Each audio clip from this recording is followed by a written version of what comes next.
الحمد لله رب العالمين وصلى الله وسلم وبارك على نبينا محمد وعلى آله وصحبه أجمعين أما بعد. On continue la lecture et la traduction du livre Qasasul Anbiya de Cheikh Abdurrahman ibn Nasir al-Sa'di rahimahullah ta'ala.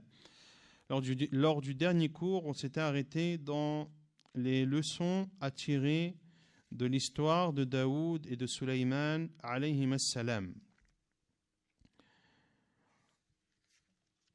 On s'était arrêté en page 110 du livre. قال المؤلف رحمه الله ومنها أي من فوائد قصة داود وسليمان عليهما السلام إكرام الله لداود وسليمان بالزلفى عنده وحسن مآب فلا يتوهم أحد أن ما جرى منهما منقص لدرجتهما عند الله وهذا من تمام لطفه بعباده المخلصين أنه إذا غفر لهم وأزال عنهم أثر الذنوب أزال الآثار المترتبة عليها حتى ما يقع في قلوب الخلق وما ذلك على فضل الكريم بعزيز ومنها أن مرتبة الحكم بين الناس مرتبة دينية تولاها رسل الله وخواص خلقه وأن على القائم بها الحكم بالحق وأن لا يتبع الهوى فالحكم بالحق يقتضي العلم بالأمور الشرعية والعلم بصورة القضية المحكوم بها وكيفية إدخالها في الأحكام الشرعية الكلية فالجاهل بواحد من هذه الأمور لا يحل له الإقدام على الحكم بين الناس. Parmi les morales que l'on retient de l'histoire de Daoud et de Sulaiman alayhim as-salam, le fait qu'Allah Azza wa Jal les ait honorés et honoré Daoud et Sulaiman alayhi salam de sa proximité et de leur heureuse destinée. Comme l'a cité Allah Azza wa Jal dans le Coran, qu'il a rapproché Sulaiman et Daoud alayhim salam de lui, Azza wa Jal, et qu'il leur a réservé une heureuse destinée. Ainsi, il ne faut pas penser que les éventuelles erreurs qu'auraient pu commettre Daoud et Sulaiman alayhim salam, que cela fait baisser de leur valeur auprès d'Allah. Au contraire, cela fait partie de la douceur d'Allah Azza wa Jal envers ses serviteurs sincères, qu'Allah Azza wa Jal leur pardonne leurs péchés et qu'il efface d'eux les traces de ces péchés et qu'Allah Azza wa Jal supprime également les conséquences qui découlent de ces péchés afin qu'elles ne pénètrent pas dans le cœur des gens. Et ceci provient de l'immense générosité d'Allah subhanahu wa ta'ala.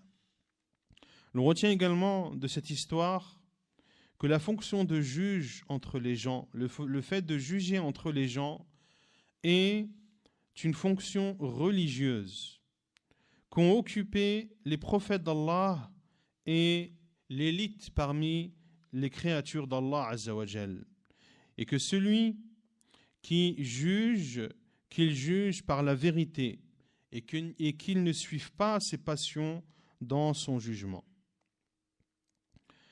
De juger par la vérité, cela implique de connaître les sujets et les jugements religieux. De connaître, cela implique également de connaître le cas que l'on juge et également de savoir comment appliquer ce cas dans les jugements religieux. Celui qui ignore une de ces trois choses, il ne lui est pas permis de s'avancer pour juger entre les gens. Pour juger entre les gens, il faut connaître al-ahkam al-shar'iyya, les jugements religieux. Deuxièmement, de connaître parfaitement le sujet sur lequel l'on juge, le sujet que l'on juge. Et troisièmement, de savoir appliquer ce cas au jugement religieux. Car tu peux connaître les jugements religieux. Tu peux parfaitement cerner le sujet dans lequel tu dois te prononcer, mais tu ne sais pas appliquer ce sujet au jugement religieux. Donc, le fait de juger est une chose religieuse. Un juge en islam, c'est une fonction religieuse. Celui qui juge entre les gens dans un différend, il s'est prononcé sur une chose en rapport avec la religion. Il a jugé et il a prononcé un jugement, et donc cela revient à ce qu'il est parlé dans la religion d'Allah Azza wa Jal. Or, on ne parle pas dans la religion d'Allah avec ignorance, on ne parle pas dans la religion d'Allah sur un sujet qu'on ne connaît pas et qu'on ne maîtrise pas.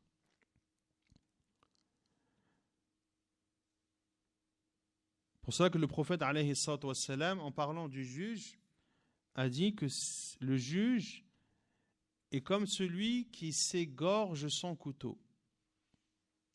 Le fait de juger et d'être juge, c'est une responsabilité immense. Et combien de savants, lorsque l'on lit leur biographie, l'on voit qu'ils ont demandé à être exemptés de la fonction de juge. Car c'est le gouverneur qui désigne le juge. Lorsqu'il voit une personne compétente, il le désigne comme étant juge. Toi, tu vas juger dans telles et telles affaires.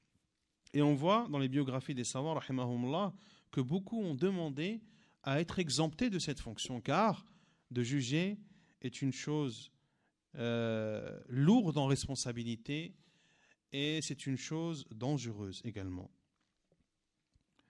ومنها أن سليمان يعد من فضائل داود ومن منن الله عليه قال تعالى ووهبنا لداود سليمان نعم العبد إنه أواب وهذا أعظم تزكية وأكبر فخر لسليمان. On retient également de cette histoire que Sulayman fait partie des mérites de Daoud, car Sulayman était le fils de Daoud, alayhi salam. Donc Sulayman fait partie des mérites de Daoud, alayhi salam, et parmi les bienfaits d'Allah Azza wa Jal sur lui. Allah Azza wa Jal dit dans Surat Sad, et à Daoud nous fîmes don de Sulayman, quel bon serviteur, et il était plein de repentir. Ceci est donc une immense éloge de la part d'Allah Azza wa Jal envers Sulayman alayhi salam. ومنها كثرة خير الله وفضله على عبيده الأخيار يمن عليهم بالأخلاق الجميلة والأعمال الصالحة ثم يثني عليهم بها ويرتب عليها من الثواب أنواعا منوعة وهو المتفضل بالأسباب ومسبباتها. On retient également de cette histoire les innombrables bienfaits d'Allah Azza wa Jal et ses mérites envers ses serviteurs vertueux. Allah Azza wa Jal leur accorde des comportements bellissimes. Il leur permet d'accomplir des œuvres vertueuses. Puis Allah Azza wa Jal fait leur éloge et il leur accorde une immense récompense, des récompenses aussi nombreuses que variées. ومنها أن سليمان قدم محبة الله على محبة كل شيء وأتلف الخيل التي ألهته عن ذكر ربه حتى توارت الشمس بالحجاب. On retient également de cette histoire que Sulayman alayhi salam a fait précéder l'amour d'Allah devant l'amour de toute autre chose. Lorsqu'il a anéanti ses chevaux qui l'ont distrait de l'évocation de son Seigneur subhanahu wa ta'ala jusqu'à ce que le soleil se couche. Vous vous rappelez de cette histoire, de ce fait? Oui ou non? Lorsque Sulayman alayhi salam, qui était un roi, qui possédait une armée de cavaliers et autres, et les chevaux qu'il possédait lui ont été présentés et ont défilé devant lui un long moment jusqu'à ce que le soleil se couche. Et cela l'a distrait de l'évocation d'Allah Azza wa Jal. C'est autant de temps dans lequel il n'a pas évoqué Allah Azza wa Jal. Puis lorsque le soleil s'est couché ou s'apprêtait à se coucher, Sulayman alayhi salam a été pris de remords et de regrets et a sacrifié tous ses chevaux.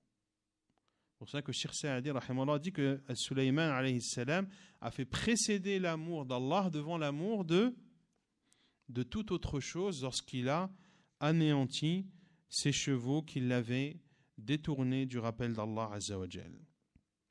ومنها أن كل ما أشغل العبد عن طاعة مولاه فهو مشؤوم فليفارقه وليقبل على ما هو أنفع له. On retient également de cette histoire que tout ce qui occupe la personne à ne pas obéir à Allah Azza wa Jal est une chose néfaste. Et le musulman se doit de s'en séparer et de se diriger vers ce qui est le plus bénéfique pour lui. ومنها أنه يؤخذ من أن سليمان لما أتلف الخيل الجياد التي ألهته عن طاعة الله سخر الله له الريح والشياطين وأن من ترك شيئا لله عوضه الله خيرا منه. On retient également de cette histoire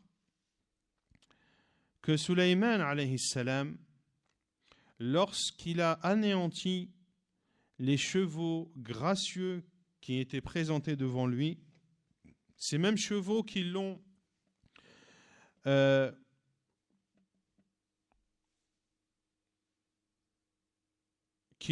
distrait de l'obéissance d'Allah Azza wa Jal, eh bien Allah Azza wa Jal lui a donné en compensation le vent et les diables qui étaient à sa disposition.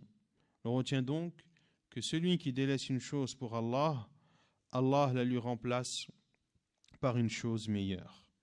Car le vent était à la disposition de Sulayman alayhi salam. De même que les djinns également étaient sous ses ordres et sous son commandement. ومنها أن تسخير الشياطين وتسخير الريح على الوجه الذي سخرت لسليمان لا تكون لأحد بعد سليمان. ولهذا لما رأى النبي صلى الله عليه وسلم أن يأخذ الشيطان الذي تفلت عليه ليلة فيربطه في سارية المسجد قال ذكرت دعوة أخي سليمان فتركته.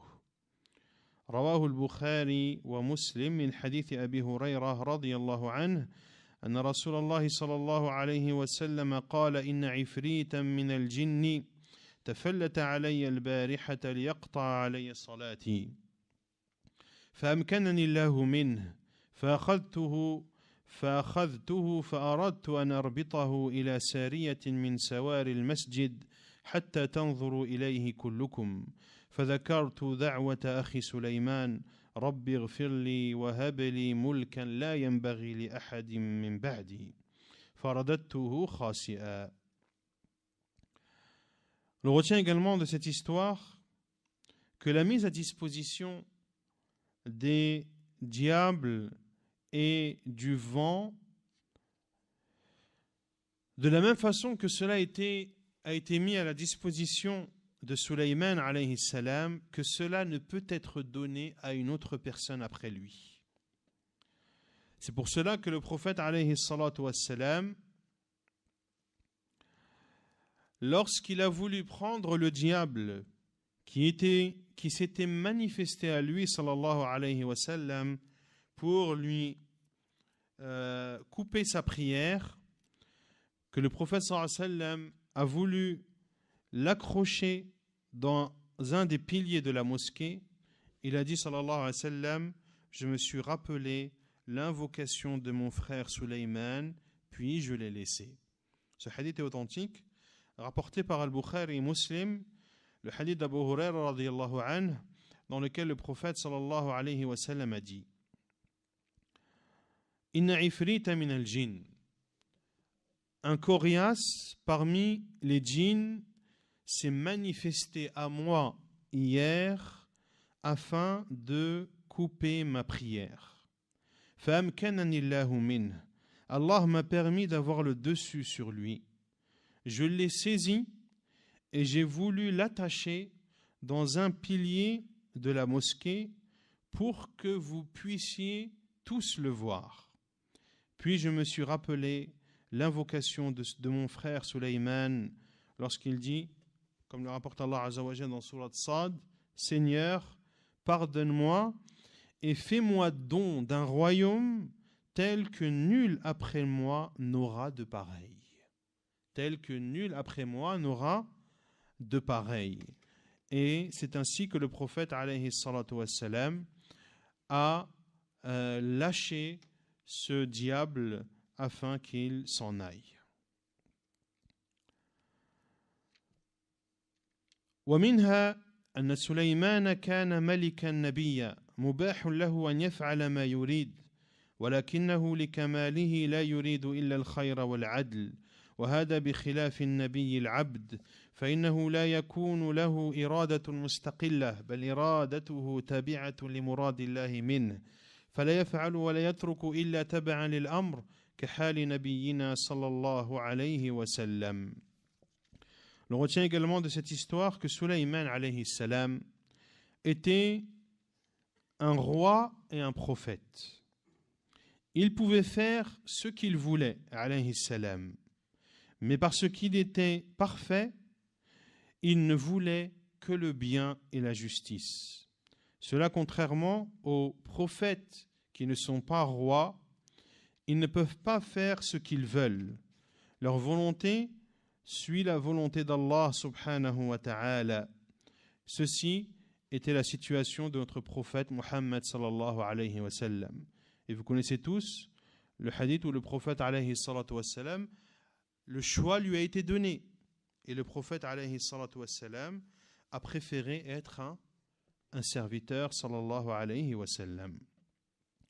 ومنها أن الله أعطى سليمان ملكا عظيما فيه أمور لا يمكن أن تدرك بالأسباب وإنما هي من تقدير الملك الوهاب مثل تسخير الريح تبعا لأمره وتسخير الشياطين وكون جنوده من الإنس والجن والطير وأن الطيور كانت تخدمه الخدمة العظيمة يرسلها للجهات توصل منه الأخبار وتأتيه بأخبار تلك الجهات وقد أعطاها الله من الفهم ومعرفة أحوال الآدميين ما قص الله عليها نبأه في هذه القصة وكذلك الذي عنده علم من الكتاب حين استعد أن يأتيه بعرش ملكة سبأ قبل أن يرتد إليه طرفه وهذه آيات أنبياء فلهذا مهما بلغ الخلق في الترقي في علوم الطبيعة والمهارة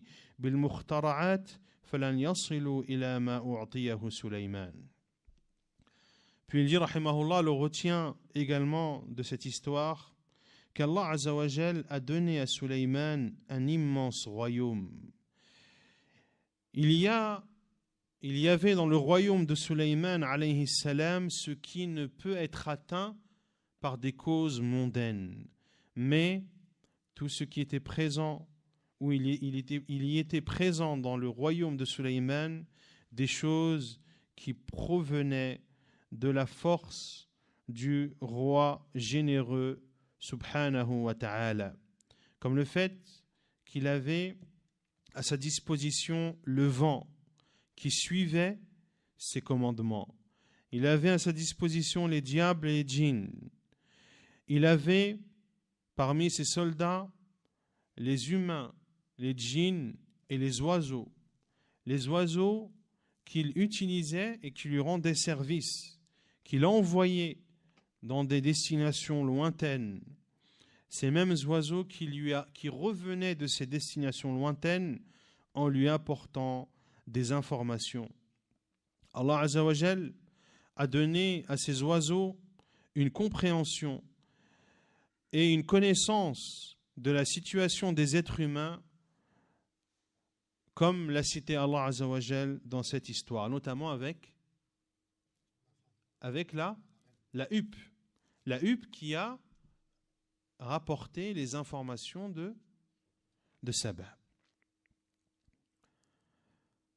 Également celui qui avait une science du livre, qui était prêt à apporter le trône de la reine Saba avant qu'il ne cligne de l'œil. Ceux-ci sont des signes des prophètes. Et les créatures, quelle que soit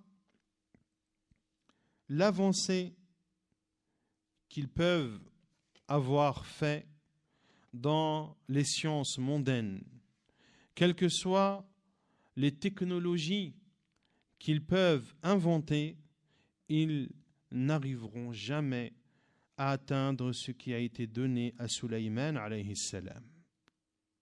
ومنها أنه ينبغي للملوك والرؤساء أن يسألوا عن أحوال الأمراء والرؤساء والرجال المتميزين ولا يكتفوا بمجرد السؤال بل يختبرونهم ويختبرون معرفتهم للأمور وعقولهم كما فعل سليمان مع ملكة سبأ امتحنها ليستدل على كمال عقلها ورجاحته ولم يكتف بالسؤال وهذا فيه للملوك فوائد عظيمة وهم محتاجون لهذا أشد الحاجة وتمام الملك أن يدير دفته الرجال الكاملون. On retient également de cette histoire, et c'est la dernière morale qu'a citée Cheikh Sa'di rahimahullah, qu'il est demandé au roi et au président de questionner sur la situation des émirs qu'ils ont et des responsables qu'ils désignent. Ils ne doivent pas se contenter de demander à leur sujet uniquement, mais ils doivent les mettre à l'épreuve.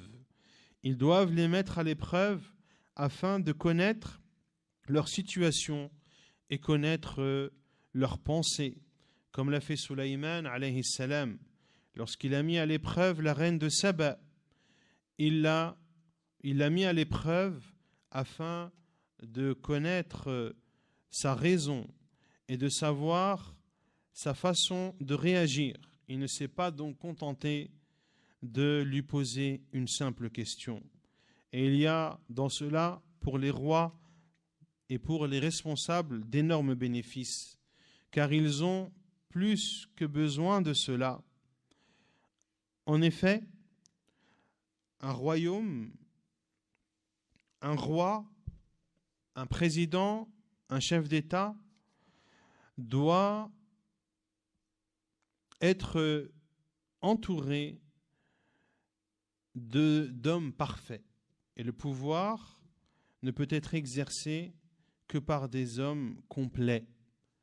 Et lorsque l'on dit exercer le pouvoir, soit l'exercer directement ou soit donner des tâches comme le font la majeure partie des rois et des présidents et des responsables lorsqu'ils affilient à différentes personnes différentes tâches, chacun étant responsable de sa tâche. Ainsi, il se doit de s'assurer, et non pas de demander uniquement, de s'assurer de la réalité et de la réelle capacité